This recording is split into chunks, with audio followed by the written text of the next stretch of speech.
It's time. Itachi and Yoshikiri reunit review, Neo Vision based global exclusive character. The first one, let's get into it. Thank you guys for spending that time here today on the channel. Thank you guys for that support via the YouTube membership system, which allows you to get early access to a lot of the videos that I do when I record a bunch at the same time. Just a little bit of extra perk there, as well as the Patreon program. So thank you guys so much for that. It helps out a ton. But let's get into it. Let's talk about probably the character you don't want to talk about first, but let's quickly go over Itachi, who's going to be a breaker damage dealer type character. Reminds me a lot of CG Vaughn. So let's talk about Itachi here. The TMR here is the Sesame clan Shuriken, 150 attack throwing weapon that has 100% chance to inflict disease on non-boss monsters, basically, because most bosses in the game are actually immune to every status element in the game.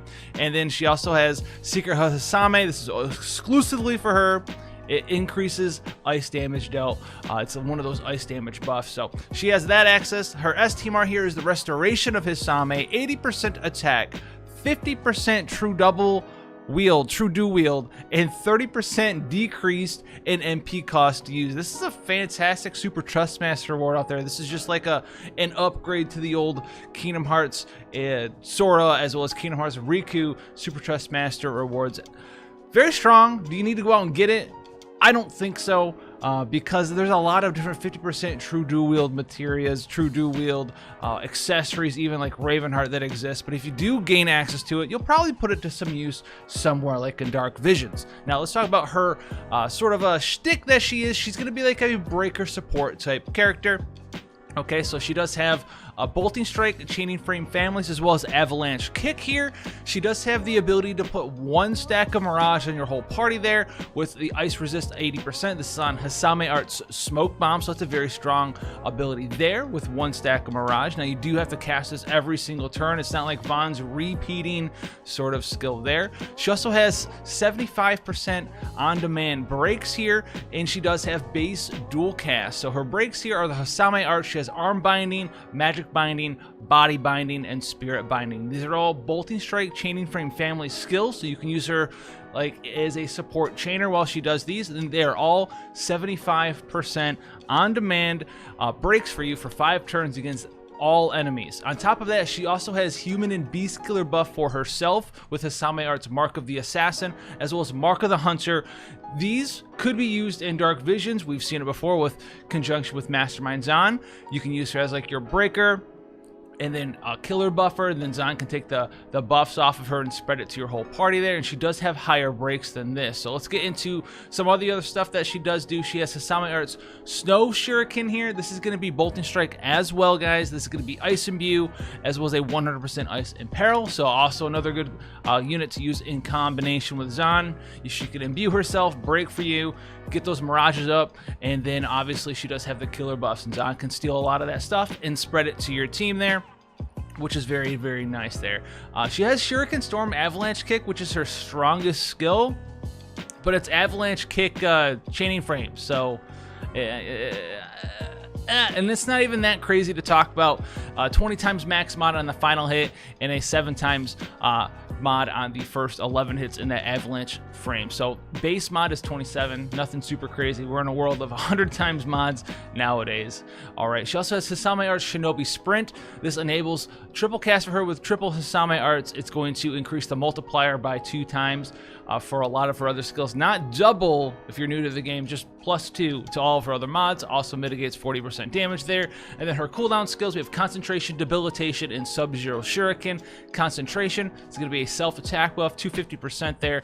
Unlocks Sesame Art's Merciless Assault and gives herself a 100% element burst damage buff. She also does have access to an 80% break here with Sesame Art's Debilitation, to attack defense, magic, and spirit break for 4 turns to all enemies there, 120% Ice Imperil, and 3 stacks of Mirage for herself. Sadly, it's not everyone on your party. She also has the Sesame Art Sub-Zero Shuriken, which is going to be another strong skill for her to use there with Bolting Strike. It's going to be a 30 times mod, 40, 50 times mod there, with a 120% Ice Imperil. And then on top of that, she has Sesame Art's Secret Reset, which is going to be her Magnus type ability here. 85% attack, defense, magic, and spirit break for 1 turn to all enemies. It's going to fully heal herself, remove all buffs from an enemy as well, and then hide her. So it does a lot of cool stuff there. predominantly, this is extremely powerful for the removing the buffs only aspect of the character skill here. This way, if the enemy has some buffs on them, you can take those away. You can leave all your imperils on them, leave all your breaks on them, all of the nasty stuff you want to leave on them. Good to go there. So very strong skill there. Her passive selection, you're going to see that she's a true dual wield type character. She does have 200% base limit burst damage, and she also has 150% base true dual wield. And obviously her passives for attack, defense, magic, and spirit and HP, they sort of lend themselves to the type of character that she is. She is a ninja. She does get 60% attack when equipped with a throwing weapon, and then a little bit of extra attack, defense, and HP on top of that. She's not super tanky or anything of that nature. Nothing like that. Now let's take a look at her unlock skills. We have Merciless Assault here, which increases her LB gauge, the most important part, by 20 when you cast this skill. It also is going to be a 38 times mod there for you ladies and gentlemen, which is okay, but nothing crazy. And then finally her Limit Burst, put it all together, 30 times mod, 6 times mod increase, and unlocks quadruple cast. Wait, she doesn't have breaks on her Limit Burst? So she does not have breaks on her Limit Burst. All in all, she's a pretty powerful character, but you guys don't need to go out of your way to gain access to her. If you're new to the game, you still don't have access to a breaker, though. She's a solid sort of a character to utilize when you gain access to her. Maybe you're going to be pulling for Yoshikiri. I wanted to go over this character for that reason, because she is really good. I don't think she's as good as Vaughn is, but in a pinch, she can do a lot of cool stuff, and she actually has some things that Vaughn doesn't do, right? Primarily the killer buffs to herself. She works really well with Zahn there. She has an imbue for herself, works really well with Zahn there. So a lot of cool stuff that she can do with Itachi there. Her S-Teamer is also fantastic. Now let's get to the main course, Yoshikiri here. A lot of cool stuff. Support character, damage dealer perhaps as well. Let's see if he's worth pulling for you guys. His TMR is the Ceylon Shuriken. 120 spirit throwing weapon with 40% spirit on top of that. This is going to be your basic go-to weapon when using Yoshikiri if you don't have any other really high spirit weapons. We'll talk about some alternatives, as well as in the future this week, and we'll probably have a build guide for you guys for Yoshikiri, because he's pretty interesting to talk about. Now his STMR, Spirit of the Shinobi, is 80% spirit on a materia and 25% true double hand spirit. So 25%, that is not a lot. That's not even 50. 25, the number 25, that's a lower number than 50. So this is a very minuscule amount of true double hand spirit. It's okay. It does give you a lot of spirit percentages, but I really would have liked to see like 50% on this thing. And this is going to be a recurring theme with this character. 25% true double hand spirit. So keep that in mind. All right, don't get too scared off though. Now, let's talk about his vision card, Virtual Training as well. This is his vision card. It does give you up to 100% base spirit when leveled up to level 10 here. At the level 4, you're going to be gaining access to the main story ability. It's what it's called. It's called 20% increase in spirit there. At level 7, you have the side quests, okay? And then this is going to be a ribbon effect on this card, which is pretty cool, although a lot of characters nowadays do have their own ribbon effects, and Yoshikiri is no exception to that, so keep that in mind as well. And then level 10 here, Secret Dungeon, is another 25% true double hand spirit. So if you get the vision card level 10, you have a super TMR on, this could be 50% increased to true double hand spirit, and you're going to be frothing out at the mouth to get as much TDH spirit as you can on this character, sadly. So let's keep going. Let's go down. Remember, his Brave Shift lasts infinite turns. You can use it right away on turn 1. Equipment selection is pretty interesting. Okay, so he has access to staves. He also has katanas, daggers, swords, whips, throwing weapons, fists, and maces. But a lot of the time, you guys are going to have your big daddy staff to throw on him, and that's where you're going to get a lot of your spirit. There also is a very specific dagger out there, which is very strong. We know it as Barrel Super Trust Master Ward, because Barrel Super Trust Master Ward also has true double hand spirit. Very strong for this character. Now we also have armor selection here. We have robes. That's all we really care about. He has a robe passive. We're putting robes on. His innate abilities here, let's get into it. He starts off with base dual cast here, and he has the all-important throw to throw throwable items, which no one uses in this game, but he does have it. He's a ninja. It's got to be in there somewhere. He gets it at level 1.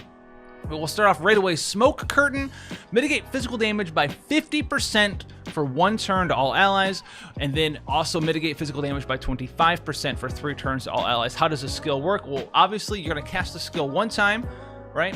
You're going to get that 50% damage mitigation, and then that one will fall off and you'll go down to 25% for 2 turns. All right, and then it's also going to give you access to physical damage mitigation against humans by 15% for 3 turns, all allies. That one isn't that big of a deal. The big takeaway for this skill here is it's a spammable 50% physical mitigation. You could theoretically have full uptime on physical damage mitigation of 50% if you so desire. If you need to take a turn off or so to use some other skill, it'll fall down to 25%, but it will still be there, and you can put it back up to 50% whenever you want. It just costs 50 MP. It's not a cooldown skill or anything crazy like that. So that's pretty good. I like that skill for him there. He has You Noob, You Lose, which is going to be his Brave ability level 5. It's going to be a physical and magical killer buff against humans for 3 turns to your entire party. So very strong Brave ability. Max this one out. It's one of the things that makes him really good. Obviously, we have, like we talked about before, with Zan, who can spread killers around. This might be a little more slot efficient for you to have Yoshikiri in your party, make him do some damage. We'll talk about that as well, but also give him the killer buff. You can do some other stuff on top of that, which is very cool. Now let's talk about Chakra Purge here. Cures the attack, defense, magic, and spirit breaks your party may have on them, as well as increases attack, defense, magic, and spirit by 170%, so that's pretty cool there. He has his 2 Ninpo schools of magic here. We have Suitan and Huitan. We have an add water element to physical attacks for 5 turns to 1 ally. It's going to be an 80% water imperil and a 120% water resist buff for 3 turns to all allies. The ice version, Hyotan, is the same thing, but it's for ice instead. These skills, honestly, there's a better version of these skills in its Brave Shift form, but these ones here, you'll use them instead of the Brave Shift form ones because these ones have the resistance buffs. So if you need water resist or ice resist, he has that for you as well. We have Finishing Combo, which is also a pretty unique aspect to this character. It's Bolting Strike, Chaining Frame family. That's what all of his Chaining Frame skills are going to be. And it's going to be a physical attack that does magic damage. So if you're around for like a character like Leela, then you know exactly what this sort of skill does do there. So it's a physical attack, so it uses physical killers. It also does magic damage based off of your spirit. So it's going to be doing magic damage, which means that it compares your spirit to the enemy's spirit, right? So spirit breaks are really strong here. Also, do note that these sort of attacks do not use weapon variants, so don't go trying to find like a 2-handed staff or something weird like that, because physical attacks that do magic damage and physical attacks that do spirit damage don't use weapon variants. Only physical attacks that do, well, attack damage based off your attack, or physical attacks that do damage based off your defense. Those are the ones that scale with weapon variants. They're also hybrid attacks, but only the attack portion of hybrid attacks do. Now we have Hikikomori. Hikikomori. All right, well, whatever this skill's called, Shelly, let me know how much I butchered that word down below, I guess. If someone out there. Grants a 7,000 HP barrier for 5 turns to all allies. So that's strong. Makes you immune to attack, defense, magic, and spirit break. Stop and charm for 5 turns as well. And also unlocks Wombo Combo as a skill that you can cast for 4 turns. Wombo Combo is going to be his triple cast for you guys, so very strong. I do also believe that he starts with Wombo Combo enabled in the passive, so he starts with his triple cast on turn 1. We have Ninpo Bunshin here, 5 turn cooldown available on 1, evades 5 physical attacks for 3 turns to the caster. That's good. Evades 2 physical attacks for 3 turns to all allies except for the caster, so a 2-stack Mirage for your whole party. That's good. Increases attack, defense, magic. Oh no! I'm up so early, that was my alarm. Anyways, Ninpo Bunshin here, 5 turn cooldown, 5 stacks of Mirage for yourself, 2 stacks of Mirage for your party. For 3 turns each, it's going to be a 230% attack, defense, magic, and spirit buff for your whole team, as well as immunity to attack, defense, magic, and spirit break. So a very strong way to start a battle off. Get the Mirages up, get the stats up, get all that good stuff up, good to go there. Now we have Smokeberry here, 10 turn cooldown available on 1. Mitigates physical damage by 90% for 1 turn to 1 ally. Help your tank, or maybe not even just your tank. Maybe you help out your squishy or damage dealer on a phase transition or something like that, or a triggered attack that you know is coming, make them survive. So that's pretty cool there. It also has damage mitigation, general mit, 20% for 3 turns to all allies. That part is just garbage, all right? It's just garbage. That's something that we've seen for like 4 years. I'm pretty sure the game came out with someone who could mitigate 20% damage. It didn't, but that's how old that sort of mechanic is there. Respawn here, 3 turn cooldown available on turn 1, gives auto revive 80% HP for 3 turns to yourself, and 30% HP auto revive to all allies other than yourself. So this kill is kind of okay But as you can see here, this skill costs half your limit burst gauge, and Smoke Barrier costs your full limit burst gauge to use. So those two skills are really held back by that. I think they were just really afraid of this character being able to do too many things, because we're only halfway there. We're only halfway up the mountain on this character. We also have Button Smash, Button Mash. All right, it's going to be his Magnus ability, 1 use per battle, increases limit burst damage by 50% for 3 turns to all allies, and this effect can't be dispelled. That's an effect we've seen before. It's pretty good, but he has a better version of this skill in his Brave Shift form. Passive selection here. Obviously, he's spirit-based. 25% true double hand spirit once again. Someone was deathly afraid of making this character too strong. He also has 20% defense and spirit, 40% on top of that 20 with defense and spirit when equipped with a robe, and then 30% defense, spirit, and MP. All in all, he also gets an extra 40% spirit when equipped with a throwing weapon, which I don't think a lot of people are actually going to do that. That's going to come into play when you have his own throwing weapon on. But if you get better gear, right, you have that big staff, you have the other sort of supplementary, accessories and body pieces, you're going to be probably taking his TMR off and using a big staff or maybe the barrel Super Trust Master reward and replacing it that way. He also gets 30% more HP and spirit. He's relatively tanky. He only has 25% true double hand spirit though. Isn't that weird? They were really scared of him. He also gets a 15 times mod increase to Ninjutsu something ninjutsu something in this passive here. He doesn't have it here. Why does he have, wait, they gave him buffs to a skill he doesn't even have in this form. 15 times mod increase to Ninjutsu Hikikomori. He doesn't have that in this form. That's going to be his Brave Shift skill. Don't know why that's there. Also, Water Scroll finishing combo, all that stuff. He does have 30% physical dodge here. He also is immune to stop and also auto cast Wombo combo at the start of the battle or after being revived, which is going to be his triple cast skills for you. His limit burst here in this form, as we almost came unhinged at the fact that I saw a passive that buffed a skill that he doesn't even have access to in this form, is Star Hurricane. We've seen the CGLB intro. Very strong. It's going to be a physical attack that does magic damage based off your spirit, 50 times mod. That's not that big of a deal. It also is a 30-hit skill, but what it really does here, it's a support skill. It clears attack, defense, magic, and spirit break, stop, and charm, gives you a 250% attack, defense, magic, spirit buff for 5 turns to your party, and an 85% all element resist buff for 5 turns to your party as well. Very strong, very strong. If this was all of this character was right here, what we just went over, I would say that he would in no way actually be worth pulling on. But he does have some cool stuff in his Brave Shift form, and his Brave Shift form is really almost a 100% upgrade except for the differences in LB and like one other skill than his base form. So if you Brave Shift him, you still have 2-hit combo, you still have throw.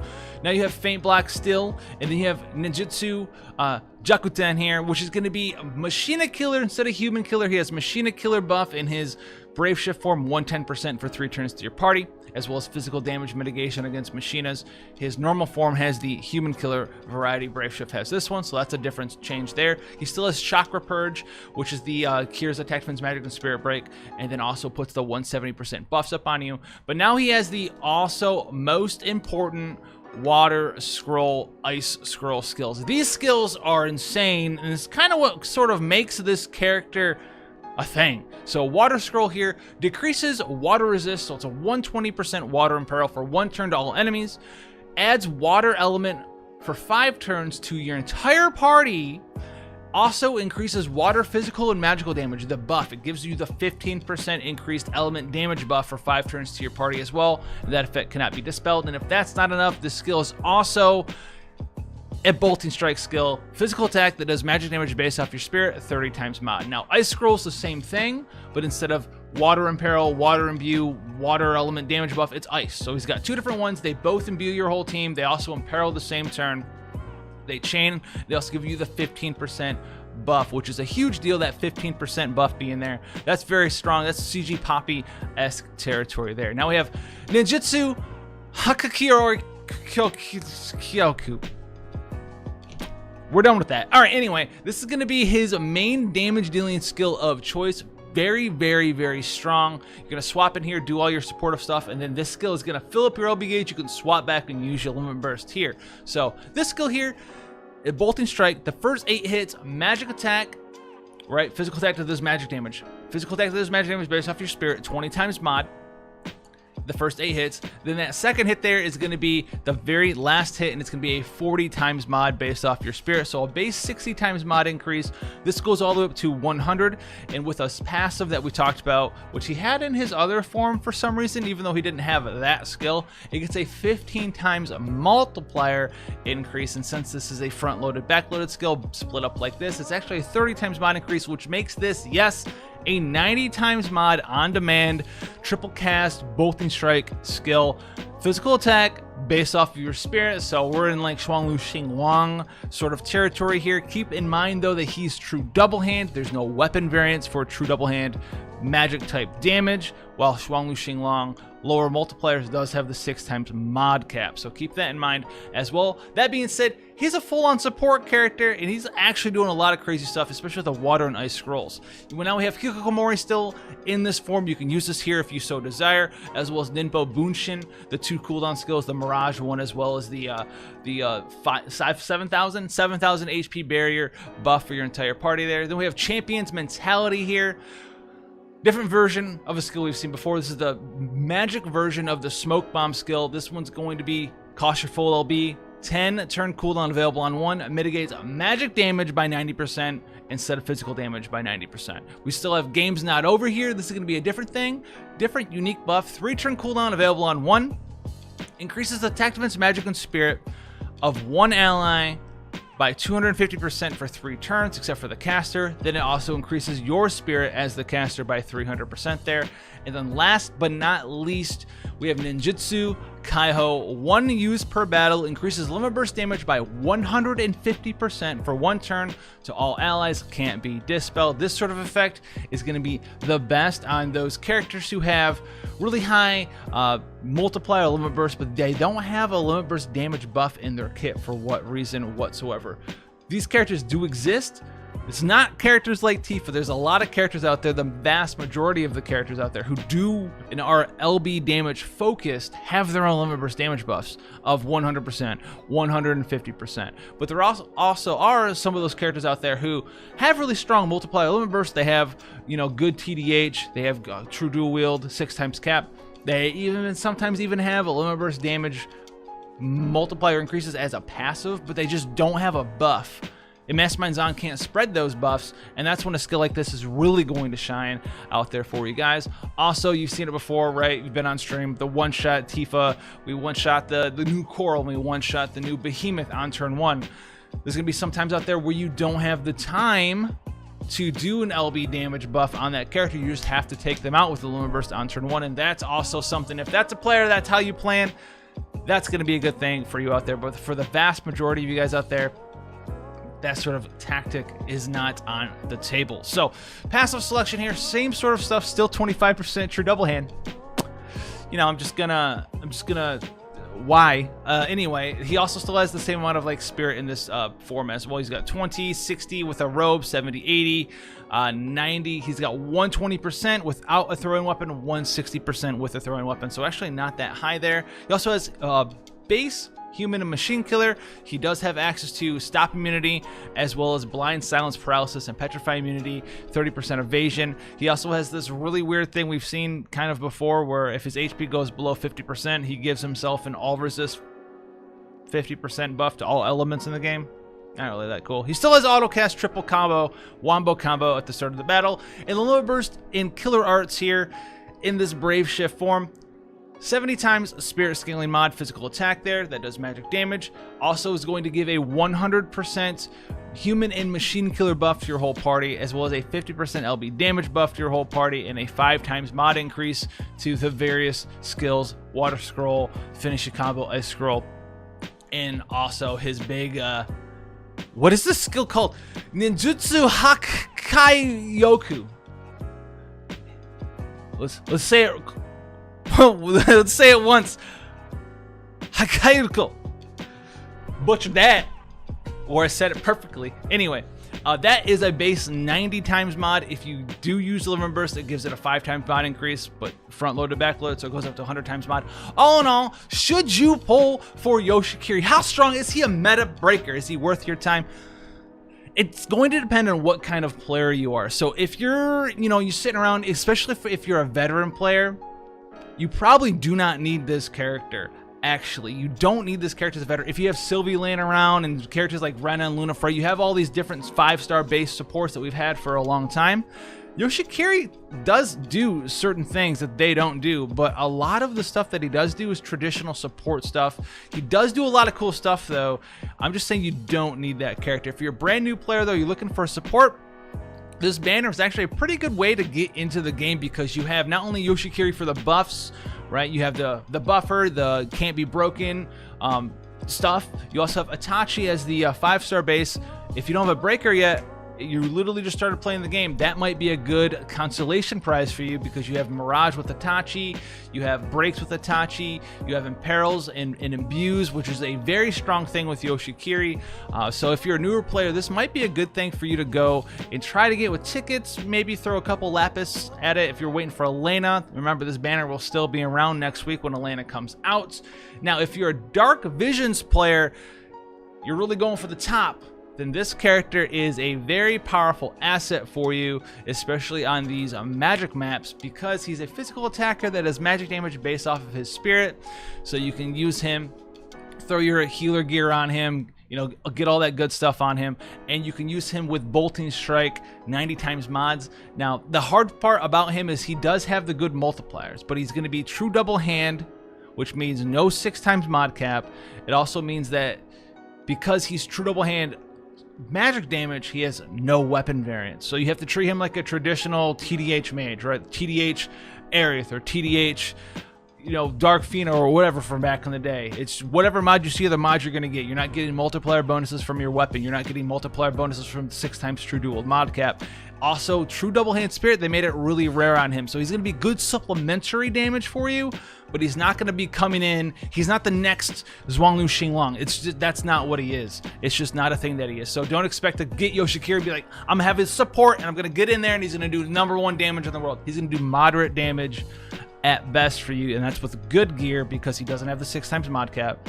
Gearing him's kind of a pain in the butt, and there's no weapon variant to take advantage of his skill. So he'll do moderate to damage, but he's not going to be blowing up the damage charts. He's a support first, supplementary damage later, but he does have that good stuff. He does have those killer buffs. He does have access to the imbue for your whole team for ice and water, as well as the 15% ice and water damage buff. That's strong as well. Just temper your expectations. He's not gonna come in. I know he looks like he's got the big Shuriken and he's gonna blow up, all your enemies for you. That's not it. He's not a white mage from FF14. He's not out here holying everyone, all right? He's supplementary damage. So if those things sound good for you, then that's your prerogative, that's your thing. We always say on the channel, pull for what you need, what you like, and what you want to use, and let all the pieces kind of fall together. As long as you have a working team comp, you have a tank, you have a support, you have a healer, you have some damage dealers, you're going to be good to go for the vast majority of the content out there. Use what you want to use. If Yoshikiri looks cool for you and you want to pull on that factor alone, then go for it. After all, who doesn't want to pull for this character right here? Can't even see his brave shift form. It looks so cool. Anyways, guys, thank you so much for coming and hanging by the channel. We're going to end it here. A long review, I know. Both characters had a lot of stuff to talk about. If you want to see more stuff live, come hang out with us on Twitch 3 days a week. Also, if you want to see stuff pre-uploaded, you saw the start of the video. Until then, guys, stay safe, and I'll see you guys in the next video. Take care, guys.